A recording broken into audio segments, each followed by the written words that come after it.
తెలంగాణ తల్లిపై మంత్రి కొండ సురేఖ వివాదాస్పద వ్యాఖ్యలు చేశారు. తెలంగాణ తల్లిని దొరసాని చేసి వడ్డారం పెట్టారంటూ మంత్రి కొండ సురేఖ హాట్ కామెంట్స్ చేశారు.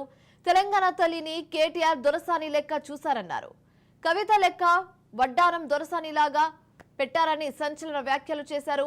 మేము తెలంగాణ నిండుతనం ఉండేలా చూస్తున్నామని ప్రకటించారు.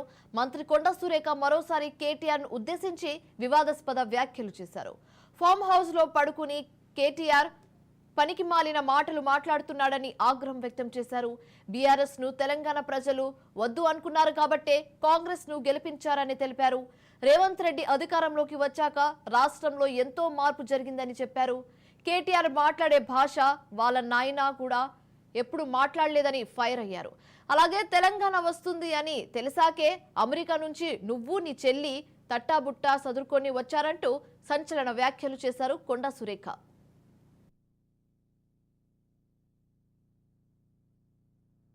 తెలంగాణ తల్లి అంటే ఒక నిరుపేదం అంటే బడుగు బలహీన వర్గాలందరికీ సబ్బండ వర్ణాలకు సంబంధించినటువంటి అది స్టాచ్యూ అదొక ఆ స్టాచ్యూని ఎట్లా చేశారంటే ఒక కవితను ఏదైతే చూపించుకుంటూ కవిత ఫేస్ ఆకారంలో వడ్డానాలు, వంకీలు, నగలు, కిరీటాలు ఇవన్నీ పెట్టి ఒక దొరసానిలాగా సృష్టించారు. కాబట్టి మన తెలంగాణ ప్రజల వాళ్ళు ఎట్లా ఉంటారో దాన్ని రూపొందించే విధంగా దానికి ఎగ్జాంపుల్గా ఉండే విధంగా ఈరోజు మేము తెలంగాణ తల్లి విగ్రహాన్ని రూపొందించబోతాం.